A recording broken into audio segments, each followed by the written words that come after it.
Assalamualaikum warahmatullahi wabarakatuh. Kembali lagi di Belajar Bareng. Kali ini kita akan membahas tentang pembahasan terakhir di materi sistem reproduksi manusia. Kemarin-kemarin kita telah membahas tentang pembelahan sel, kemudian struktur dan fungsi organ reproduksi laki-laki, kemudian struktur dan fungsi organ reproduksi wanita, dan yang terakhir yang kemarin itu siklus menstruasi, fertilisasi, dan kehamilan.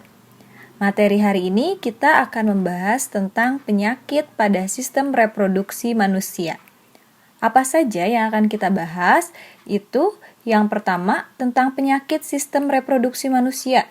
Dan yang kedua, itu kita akan membahas upaya pencegahan penyakitnya. Langsung saja kita ke pembahasan yang pertama, yaitu penyakit sistem reproduksi manusia. Pembahasan pertama yang akan kita bahas yaitu tentang penyakit pada alat reproduksi. Ada 6 penyakit pada alat reproduksi yang kali ini kita akan bahas. Yang pertama itu HIV atau AIDS, yang kedua itu gonore, yang ketiga sifilis, keempat herpes, yang kelima keputihan, dan yang keenam itu ada epididymitis. Nanti kita akan membahas satu persatu mulai dari penyebabnya, kemudian ciri-ciri penyakitnya. Gitu ya. Langsung saja kita akan membahas ke penyakit yang pertama yaitu HIV atau AIDS. HIV atau AIDS itu merupakan penyakit kelamin yang menular dan berbahaya. Di sini penyebabnya itu oleh virus HIV itu sendiri. Menyerang bagian apa? Menyerang bagian sistem imunitas atau kekebalan tubuh penderita. Nah, HIV ini dapat ditularkan dari orang tua yang terinfeksi kepada anaknya melalui transfusi darah yang ditularkan akibat gaya hidup yang tidak baik seperti pergaulan bebas, kemudian penggunaan jarum suntik secara bersama-sama, terutama untuk obat-obatan terlarang seperti narkotika dan psikotropika. Berarti di sini sudah jelas bahwa penyebarannya itu penggunaan jarum suntik untuk obat terlarang serta pergaulan bebas. Bagaimana sih cara seseorang mengetahui terinfeksi HIV atau AIDS? Yaitu dengan cara pemeriksaan banyaknya sel T di dalam tubuh. Nah, sel T ini salah satu sel darah putih yang berperan dalam imunitas. Nah, akibat dari HIV itu apa? Bisa mengakibatkan kematian. Nah, bagaimana sih ciri-ciri penyakit HIV itu? Ciri-ciri yang pertama, itu dalam kurun waktu 5-7 tahun nampak seperti orang sehat, belum menimbulkan gejala apapun. Tetapi kekebalan tubuhnya semakin menurun, serta terjadinya atau timbulnya penyakit lain seperti TBC, herpes, pneumonia. Penyakit HIV itu merupakan penyakit yang disebabkan oleh virus yang menular dan mematikan. Penyakit yang kedua yaitu penyakit gonore atau GO. Penyakit gonore ini penyebabnya itu oleh bakteri. Nama bakterinya Neisseria gonorrhoeae. Kemudian, gonore ini menyerang bagian organ reproduksi laki-laki dan wanita. Penularannya dengan cara pergaulan bebas. Jadi ketika seseorang melakukan pergaulan bebas atau berhubungan seks, itu bisa mengakibatkan penyakit gonore yang nanti akan menyerang organ reproduksi laki-laki maupun wanita. Akibat yang ditimbulkannya itu rasa sakit, kemudian kebutaan pada bayi yang baru dilahirkannya.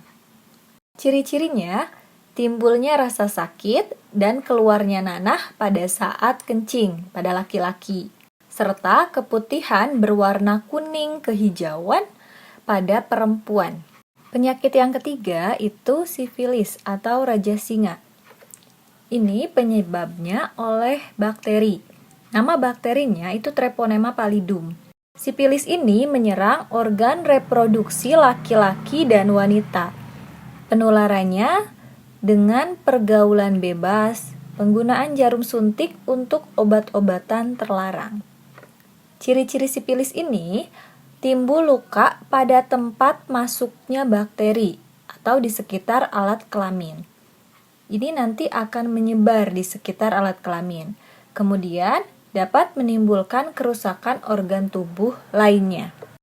Yang selanjutnya itu ada herpes simplex genitalis. Penyebabnya itu herpes simplex tipe 2. ini virus ya. Ini akan menyerang kulit di daerah genitalia luar atau alat kelamin bagian luar, serta anus, dan pada perempuan itu berarti vagina, sedangkan pada laki-laki itu berarti penis. Nah, penularannya dengan cara kontak fisik dengan penderita atau berhubungan seks dengan penderitanya. Nah, akibatnya itu akan menimbulkan rasa sakit dan kulit melepuh serta luka. Nah, ciri-cirinya itu timbul rasa gatal-gatal, pedih, dan kemerahan pada kulit di daerah kelamin. Timbulnya beberapa lepuhan kecil-kecil dan selanjutnya lepuh menjadi pecah serta menimbulkan luka. Penyakit selanjutnya itu ada keputihan. Nah, keputihan ini penyebabnya ada 3. Ada oleh jamur, bakteri, serta parasit. Kalau oleh jamur, itu nama jamurnya Candida albicans. Keputihan ini menyerang alat reproduksi pada wanita. Penyebabnya, kurang dijaganya kebersihan pada bagian kewanitaan. Akibatnya, kerusakan organ kewanitaan. Nah, ciri-ciri keputihan ini, itu adanya cairan putih kekuningan atau putih keabu-abuan pada bagian vagina. Cairan tersebut itu bersifat encer, ada juga yang kental, serta memiliki bau yang tidak sedap dan dapat menyebabkan rasa gatal pada wanita. Sebenarnya itu pada keputihan pada wanita itu pada setelah saat menstruasi kita juga akan mengeluarkan cairan keputihan, tapi itu berwarnanya bening, itu berarti normal. Sedangkan keputihan di sini ini merupakan keputihan yang tidak normal karena yang pertama berbau yang tidak sedap, kemudian cairannya putih kekuningan serta putih keabu-abuan. Itu sudah merupakan tanda-tanda dari keputihan. Selanjutnya ada epididimitis. Epididimitis ini penyebabnya infeksi atau terkena penyakit menular serta iritasi zat kimia, komplikasi prostatektomi atau prostat ya, testis maksudnya. Infeksi oleh mikroorganisme. Nah, ini menyerang bagian apa? Menyerang saluran epididimis pada organ reproduksi laki-laki yang ada di atas testis tempatnya. Kemudian penularannya dengan cara pergaulan bebas. Akibat yang ditimbulkannya terjadi peradangan pada saluran epididimitis. Nah, ciri-cirinya timbul rasa nyeri dan disertai pembengkakan pada satu jenis testis.